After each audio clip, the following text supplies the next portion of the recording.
po kayo. Maiksi lamang po itong video clip na ito at meron lang po akong gustong liwanagin. Kahapon ho ay naglabas ho ng isang photo caption si Food Genius Vlog. Ito po.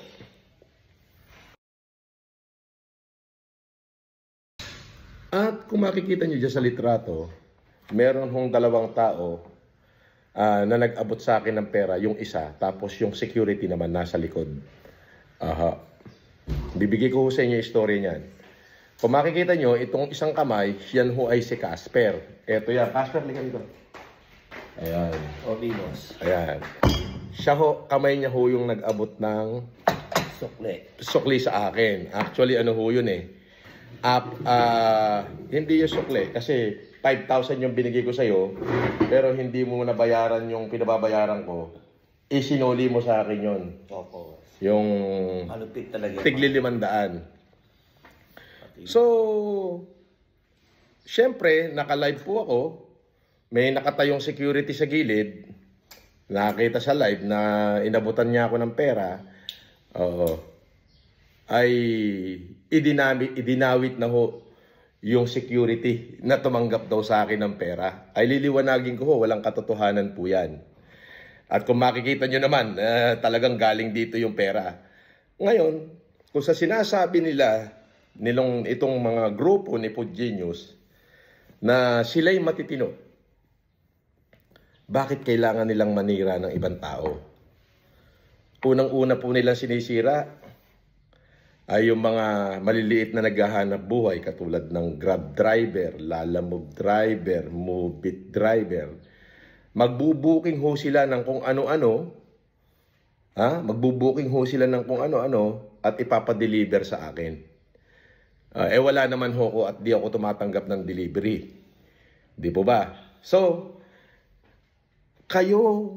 wala kayong awa sa mga taong maliliit. Sa tingin nyo ba ako yung piniperwisyo nyo? Hindi. Ang piniperwisyo nyo yung mga maliliit na naghahanap buhay. Kasi sa tingin nyo, hindi kayo mahuhuli. Yun ang sa tingin nyo. And then maghintayan tayo. Ngayon, kaya ako ginawa itong video na to, simple lang ang nais ko iparating. Ako po ay tahimik. At umiwas ako sa mga ganyang issue. Kaya ako ay lumipat ng subdivision. Una, natapos ko yung kontrata ko. Pangalawa, ay gusto kong umiwas dyan sa mga issue na yan. Gusto kong manahimik. Akalain nyo po ay talagang inadya ng ating dakilang Panginoon Diyos na ako ay malapit sa aking basher para siya'y tuluyan ng mahuli. Yun ho ang totoo nun. At kahapon ho, galing po ako sa opisina ng aking mga abogado. At kompleto na ho lahat ng aming ebidensya, pati yung kanilang group chat na nag-leak. At from there ho, mga ilang araw mula ngayon, ay makakatanggap na ho sila ng kanilang mga sumpuena. Apo. At yun na yun. At yun lang. At ang magandang umaga. At syempre, shout out ko na lang kayo muna. At pero yun nga, siguro po na talagang iniadya na ako'y malapit para at least mahuli sila. Ayan ho ang mga tao na walang puso. Wala silang pakialam sa damdamin ng iba. Sa bagay, fake troll naman talaga. Fake account naman talaga. Kaya ang lalakas ng loob.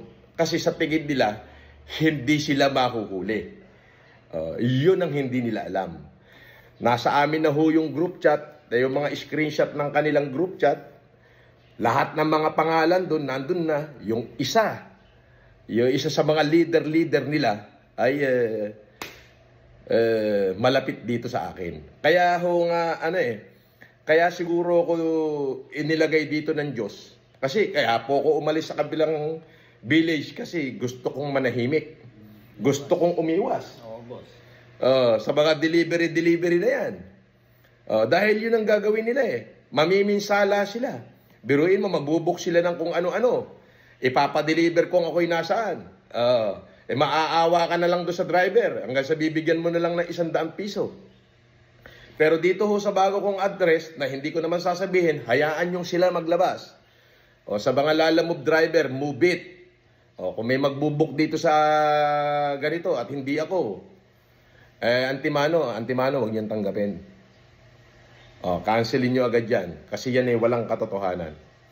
At hindi ko yan tatanggapin. Hindi ako ang nagbubuk niyan. Maliwanag ho ba?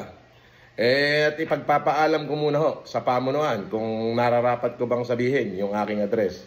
Pero sa tingin ko, alam naman ng mga basher kasi katabi ko nga ay basher ko eh. So sa tingin niya lang na hindi sila makahuli at hindi sila makakasuhan. Pero yun na ho yung kanilang fall down. Sabi ko nga ho, lilipas at lilipas din yan, maglilik at maglilik din yan. Kahit ano hong pagtatago nila sa mga fake account, lalabas at lalabas din ho ang katotohanan na makakapagpabagsak sa kanila. Ayun o. At magandang umaga. Maraming salamat o. Yun lang o. Niliwanag ko lang ho na kung itong mga taong ito ay mga walang puso ito. Wala ho silang pakialam kung makapanira silang kapwa nila tao.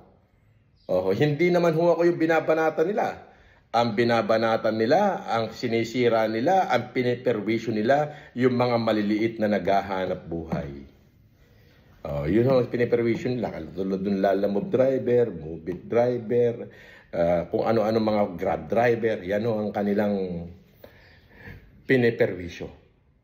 Hanggang sa mali, magandang araw at mabuhay po kayong lahat. God bless you all. Francis Leo Marcos, out.